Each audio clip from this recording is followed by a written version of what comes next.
Welcome back to our channel. నేను మీ మాదిరి. ఎప్పుడు కూడా జీవితంలో ఇలాంటి వాళ్ళు సంతోషంగా ఉంటారు. మరి ఇలాంటి వాళ్ళు ఎప్పుడూ ఏడుస్తూనే ఉంటారు. మరి అసలు ఎలాంటి వాళ్ళు ఎవరి గురించి మ్యాటర్ అని అనుకుంటున్నారా? ఏం లేదండి, లేట్ చేయకుండా మ్యాటర్‌లోకి వెళ్ళిపోదాం. దానికంటే ముందు ఎవరైనా ఛానల్‌ని ఫస్ట్ టైం చూస్తూ ఉంటే ఒక్కసారి ఛానల్ సబ్స్క్రైబ్ చేసుకొని పక్కనున్న బెల్ ఐకాన్ కూడా ప్రెస్ చేసి వీడియో చూసేసేయండి. ఎప్పుడూ కూడా ఒకరు లేకపోతే జీవితంలో ఇంకొకరు మళ్ళీ లైఫ్‌లోకొస్తారు. వాళ్ళు పోవడం వల్ల మన లైఫ్‌లోకి పెద్దగా నష్టం జరిగింది ఏమీ లేదు అని చెప్పేసి లైట్ తీసుకునే వాళ్ళుంటారు. అంటే వాళ్ళ జీవితంలో వచ్చినటువంటి అమూల్యమైన వాటిని లైట్ తీసుకునే వాళ్ళుంటారు. వాళ్ళ జీవితంలో నిజంగానే వాళ్ళ అమూల్యమైనవి కాకుండా అప్పుడప్పుడు కొంతమంది వీళ్ళెలా ఉన్నారో అలాంటి వాళ్ళే కూడా తారసపడుతూ ఉంటారు. అంటే అన్నీ లైట్ తీసుకునేవాళ్ళనమాట. అలాంటి వాళ్ళొచ్చినా, వెళ్ళిపోయినా వీళ్ళకి ఫరక్ పడదు. అంటే బేసిక్‌గా ఎవరు వచ్చి వాళ్ళ లైఫ్‌లోకి వెళ్ళినా కానీ వీళ్ళకి ఫరక్ పడదనమాట. వీళ్ళ లైఫ్ వీళ్ళు సంతోషంగానే ఉంటారు. అంటే ఎమోషనల్ లెస్ పీపుల్ అనమాట. వీళ్ళకి ఎలా ఎమోషన్ ఉంటది లైఫ్‌లో, ఇలాంటి ఎమోషన్‌కి ఇంత వాల్యూ ఉంటది, అలాంటివేవి ఉండవనమాట. మనకి ఒకరితో పరిచయం ఏర్పడిందా, మన పని అయిపోయిందా, అక్కడితో అయిపోయిందా, ఖతం. అంతవరకే మన రిలేషన్‌షిప్పు అన్నట్టుంటారు. బట్ కాకపోతే కొంతమంది ఒకరే మన జీవితానికి ముఖ్యము, వీళ్ళు లేనిదే మన జీవితం లేదు అని చెప్పేసి ఎవరైతే కూర్చుంటారో చూసారా, అలాంటి వాళ్ళు మాత్రం ఎప్పటికీ ఏడుస్తూనే ఉంటారు. దీన్ని బట్టి మీకేమర్థమైంది? ఎప్పుడూ లైఫ్‌లో ఒకళ్ళు మాత్రం ఉండకూడదు. రకరకాల మనుషులు వస్తే మనం సంతోషంగా ఉంటామా ఆళ్ళందరిలాగానే అని చెప్పేసి మీరు ఫిక్స్ అవుతారేమో. దయచేసి అలాంటి పనులు చేయకండి. జస్ట్ ఇలాంటి వాళ్ళు ఉంటారన్న టాపిక్ మీద నేను మాట్లాడుతున్నాను కానీ, వాళ్ళు చేసేదే కరెక్ట్ అన్న మాటైతే నేను మాట్లాడట్లేదనమాట. అదొకటి గమనించండి.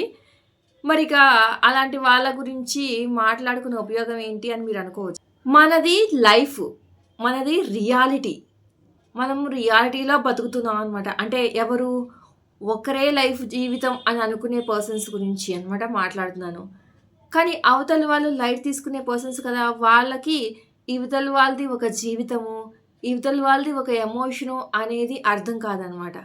కాబట్టి వాళ్ళు ఆ విధంగా బిహేవ్ చేస్తూ ఉంటారు. మరి అలాంటి వాళ్ళతో మనం బంధము ఎన్ని రోజులు కొనసాగించాలి? అలాంటి వాళ్ళసలు మన లైఫ్‌కి అవసరమా? ఇది గమనించుకోండి. ఇప్పుడు చెప్పేదంతా ఇంపార్టెంట్ అనమాట. అలాంటి వాళ్ళు కోకొల్లలున్నారు మన చుట్టూ. అలాంటి వాళ్ళతో మీరు అలాగే ఉండండి.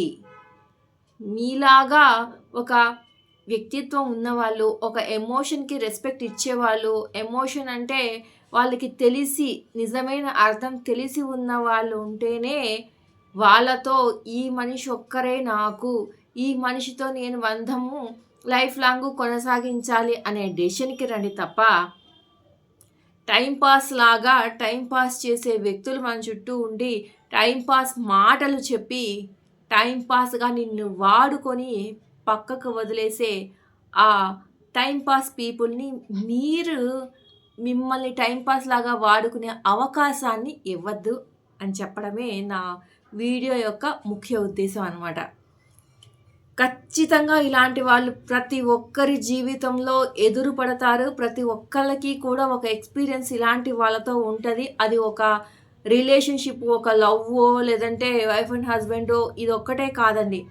మనము ఈ ఒక వర్క్ ప్లేసెస్‌లో ఇలాంటి వాళ్ళని చూస్తూ ఉంటాము. చుట్టుపక్కల మన నైబర్స్‌లో ఇలాంటి వాళ్ళని చూస్తూ ఉంటాము. అలాగే ఒక ఫ్రెండ్‌షిప్‌లో మనం ఇలాంటి వాళ్ళని చూస్తూ ఉంటాము. అక్క, తమ్ముడు, చెల్లి అని చెప్పేసి పరిచయమైనప్పుడు ఒక రిలేషన్‌షిప్‌ని మెయింటైన్ చేస్తూ ఉంటారు. అలాంటి వాళ్ళు. ఇలాంటి వాళ్ళందరి విషయంలోనూ ఇది మనము చూసుకోవాలనమాట. ఒక్క లైఫ్ పార్ట్నర్ విషయంలోనే కాదు, ఇన్ని రిలేషన్స్‌లో కూడా ఇది వర్తిస్తదనమాట. కాబట్టి జాగ్రత్తగా ఉండండి. జాగ్రత్తగా ఆలోచించండి. ఆ టైమ్ పాస్ పీపుల్‌ని చూసి మీరు కూడా టైమ్ పాస్ పీపుల్‌లాగా మారిపోకండి. ఎందుకు అంటే మీ దగ్గరికి ఎవరైనా మీకులాగానే ఉన్న వ్యక్తిత్వం ఉన్నవాళ్ళు, అంటే ఒకరే నా జీవితం అని అనుకునే వాళ్ళు వచ్చారనుకోండి, బై చాన్సు మీరు వాళ్ళకి టైమ్ పాస్ లాగా చేశారనుకోండి, అప్పుడు మీరు కూడా ఏ విధంగా మారిపోతారు? వాళ్ళ దృష్టిలో అది గమనించుకోండి.